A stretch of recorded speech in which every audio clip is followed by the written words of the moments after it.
এই যে আমি ফাউন্ডেশন ব্লেন্ড করছি। আর কি কিছু বোঝা যাচ্ছে?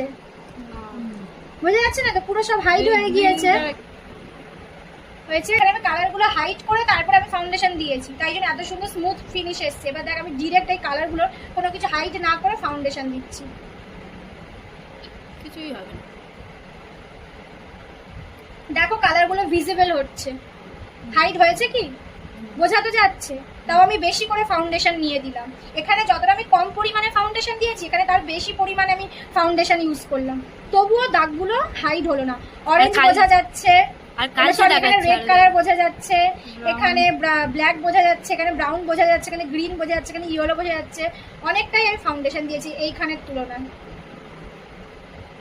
এই জন্য আমাদের ফেসে যে কালারগুলো ডিসকালারগুলো থাকে ওইগুলোকে এই কালার কারেক্টর দিয়ে আগে আমাদেরকে হাইড করতে হয়, কারেক্ট করতে হয়, তারপরেই আমাদের ফাউন্ডেশন অ্যাপ্লাই করতে হয়।